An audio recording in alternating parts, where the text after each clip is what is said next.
লিখে দাও সাদার উপর লিখে না না একটাই জ্যাকেট এটা হয়ে গেলে আর না ভাই অ্যাকাউন্টিং 2014 সাল একটা কাজ করেন এটা লিখে দেন একটা পাত্র ছবি মানে একটা পাইলেট লিখে সময় নষ্ট করা যাবে না দেখো আসি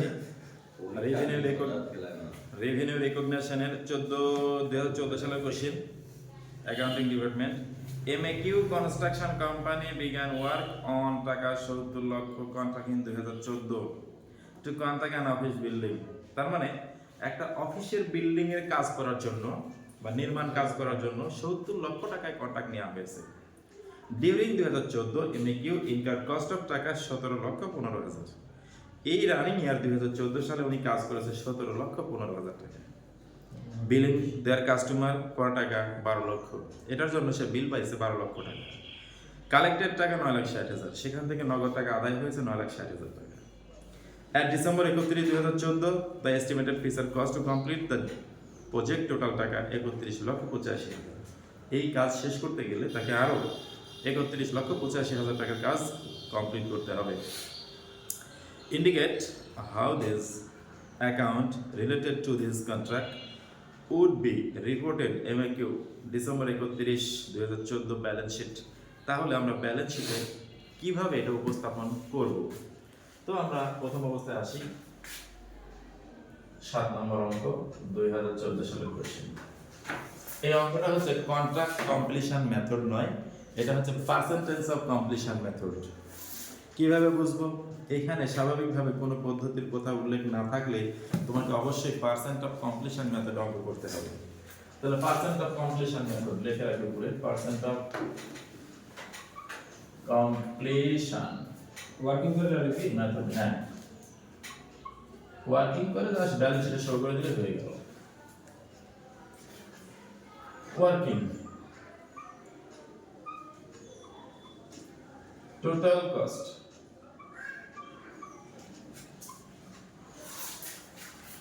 রানিং 17,15,000 টাকার কাজ চলতি বছরে শেষ হয়েছে, ভবিষ্যতে আরো 31,85,000 টাকার কাজ হবে। মোট 49 লক্ষ টাকার কাজ হবে। যদি 49 লক্ষ টাকার কাজ আমি করতে পারি সেক্ষেত্রে আমার মুনাফা কত হতে হবে? এস্টিমেটেড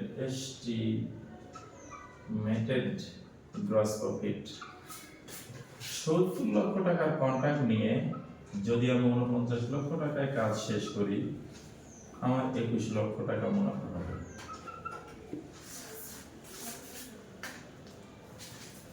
আমার মুনাফাটা জেনে নিলাম। এখন কথা হচ্ছে আমি কত পার্সেন্ট কাজ কমপ্লিট করেছি। পার্সেন্ট অফ কমপ্লিশন সূত্র লিখছিলাম কিন্তু cost to date divided by total cost গুণন 100। এই বছরে কাজ করছি আমি 17,15,000, ভবিষ্যতে মোট কাজ হবে 49 লক্ষ টাকা গুণন 100। 35% কাজ কমপ্লিট হয়েছে।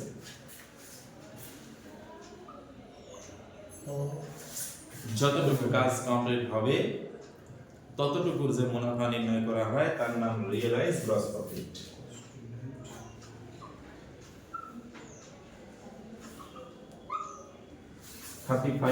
কাজ কমপ্লিট হয়েছে, তাহলে প্রফিটও 35%, 21 লক্ষ টাকা টোটাল মুনাফা।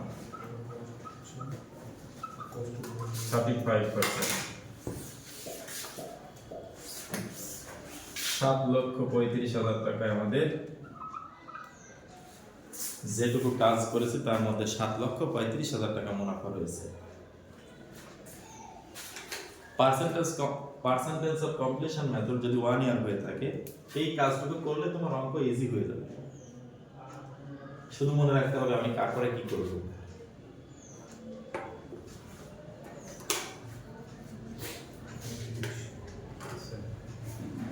প্রথম কাজ কি? টোটাল কস্টটা জানা, বর্তমানে কত খরচ করেছি, ভবিষ্যতে কত খরচ করব। দ্বিতীয় নাম্বার, আমার তো কন্ট্রাক্ট প্রাইস আছে, সেখানে আমার মুনাফা কতটুকু হচ্ছে, আনুমানিক মুনাফা যতটুকু কাজ করব ততটুকু মুনাফা পাবো। কাজ কতটুকু কমপ্লিট করেছে 35%। রিয়েলাইজ গ্রস প্রফিট কতটুকু 7,35,000 টাকা। এই হইল এখানকার প্যাসিভ বলো। হ্যাঁ, আমার এখানে যেটুকু কাজ করেছি তার অনুপাতে মুনাফা হচ্ছে এখানে 7,35,000 টাকা। এখন আমাকে ব্যালেন্স শিট শো করতে বলছে। সুতরাং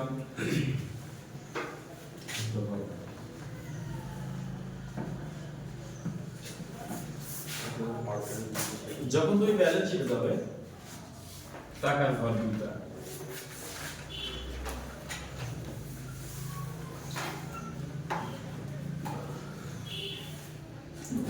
ব্যালেন্স শিট,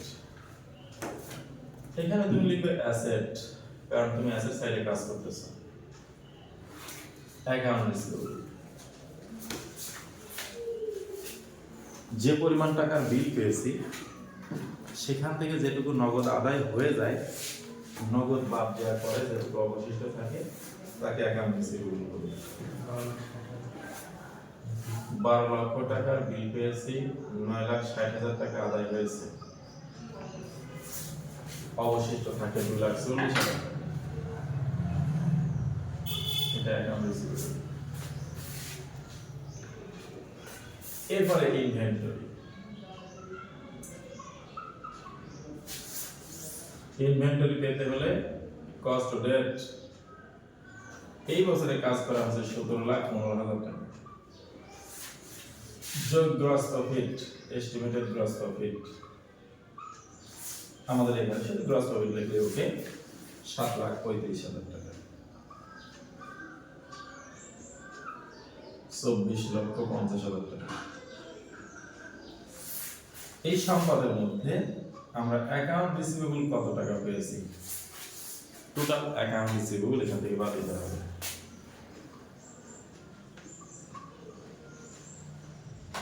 অবশিষ্ট থাকে 12,50,000 টাকা।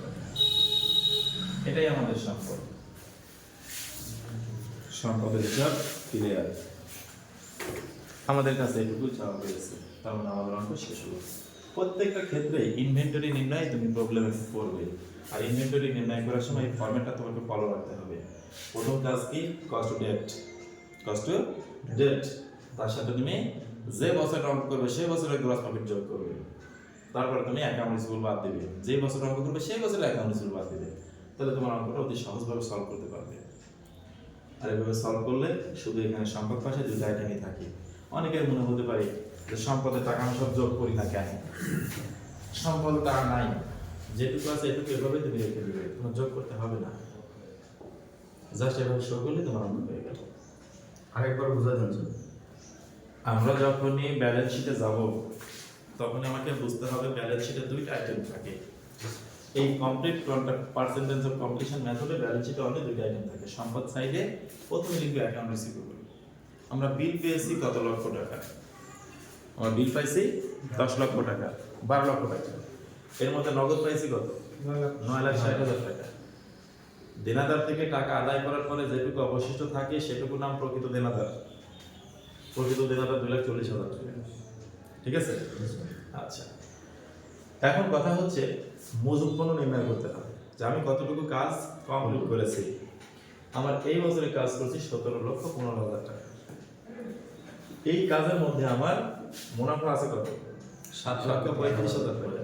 তাহলে এই কাজে মুনাফা হবে 7,35,000 টাকা। যেটা খরচ করছে ওটা কিন্তু মুনাফা না, মোট মুনাফা আমার আগে দেয়া আছে 21 লক্ষ টাকা, সেখান থেকে মুনাফা যোগ করলে টোটাল আমার কাজ আছে কত, 24,50,000 টাকা। এই কাজের মধ্যে আমি বিল পাইছি কত, 12 লক্ষ টাকা। এখনো বিল পাবো কত, 12,50,000 টাকা। এটাকে সমাপনী মজুদ পণ্য বলা হয়। এই দুটো যোগ করার দরকার নাই, এইভাবে রেখে দিলে তোমার অঙ্ক শেষ। জি স্যার, বুঝতে পারছি। বুঝলাম?